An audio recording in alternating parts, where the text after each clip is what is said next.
نحمده ونصلي على رسوله الكريم أما بعد فأعوذ بالله من الشيطان الرجيم بسم الله الرحمن الرحيم قال الله تبارك وتعالى في القرآن المجيد وفرقان الحميد وقضى ربك ألا تعبدوا إلا إياه وبالوالدين إحسانا صدق الله العظيم. زماد اسلام دير عزت مند محترم الله رب العزت قرآن مجید کی فرمائی وقضى ربك الله رب العزت حکم کړی الله تعبدوا الا اياه چې تاسو عبادت مکوئ الا اياه مگر خاص د الله عبادت وکئ وبالوالدين احسانا او د مور او پلار سره نیکی او ښېګړه وکئ. نو دوه قسمه حقوق دي، یو حقوق الله دي یو حقوق العباد دي. حقوق الله خو د الله رب العزت حقونو ته ویل کیږي او حقوق العباد دا د بنده حقونو ته ویل کیږي. د بندگانو په حقونو کې د ټولو نه لوی حق د ټولو نه غټ حق چې کوم دی هغه د مور او پلار دی په خپل بچو باندې.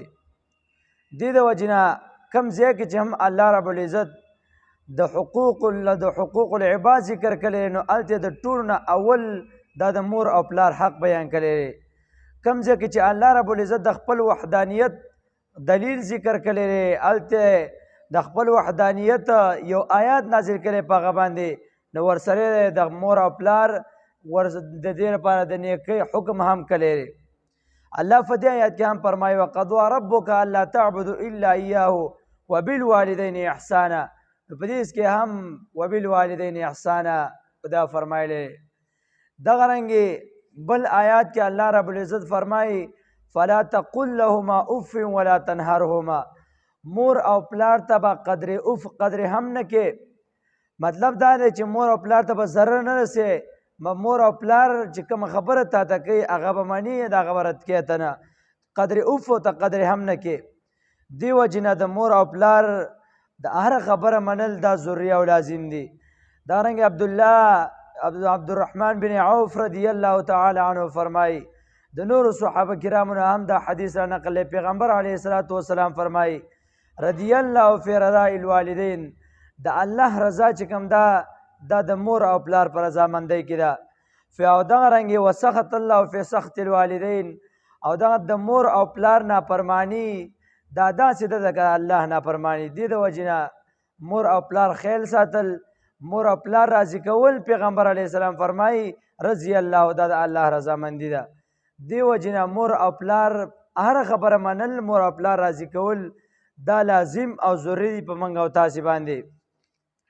دغه رنګې یو صحابي یو کس هغه پیغمبر علیه الصلاة والسلام ته رالی وتی وی یا رسول الله زه پیسې وګټم لاړ شم مزدوري وکړم بیا پیسې راوړم دغه پیسې کور کې کېدم ځان لې جمع کړمه بیا زما پلار راشه دغه پیسې راوالي زمانه تپوس نه کوي یا رسول الله ته دې زما پلار ته ووایه دا زما پیسې نه راخلي.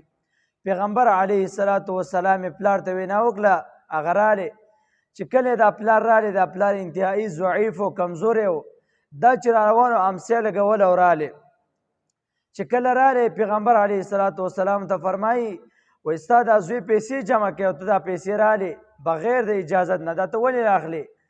هغه پلار چې کوم په امسا به لګول او رالی دا په جړا شوتی وی یا رسول الله ای د الله رسوله کله چې دا زما بچی ضعیف او کمزوری و دا ماشوم و نو ما به پیسې ګټلې او دله به مې ورکولې. زه به لاړم پیسې به مې وګټلې بخل به مې نه کاوه ده به چې څومره غوښتې ما به هغو نه دله ورکولې.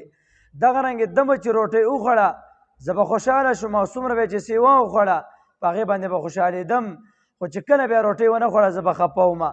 دغه رنګې کله به چې دی روغ و نو زمونږ به خوشحالي وه، کله به چې دی خفه و کله به چې دی بیمار و نو زمونږ به هغه شپه هم په دغه شان جګه تېروله خوب هم نه کوو. او اوس چې زه کمزوری یم ضعیف یم نو دا خبرې کوي. دا چې کله ضعیفه و نو ما په ده باندې خرچه کوله، زه چې کله ضعیف یم دا په ما باندې خرچه نه کوي. او دا خبرې چې وکړه خپلې امسا ته ډډه هغه بوډا کس وواله خپلې امسا ته په جړا شه. دغه رنګې کم کسان په حدیث کې راځي کم کس کې چې کم کسان ناست وو هغې ټولو وجړل تر دې پورې چې پیغمبر علیه الصلاة والسلام مبارک په خپله هم وجړل.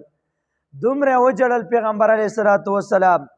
دغه صحابي چې دا کمې خواته ناست و، دا کم ځوان راغلی ورته یې ویلي چې زما د پلار پیسې راړي. دغه کس ته یې ووې فانت وما ومالک لابیک، ته او ستا دا مال دا ستا د پلار دی. دې وجې نه د مور او پلار خیال ساتل دا انتهایي ضروري دي.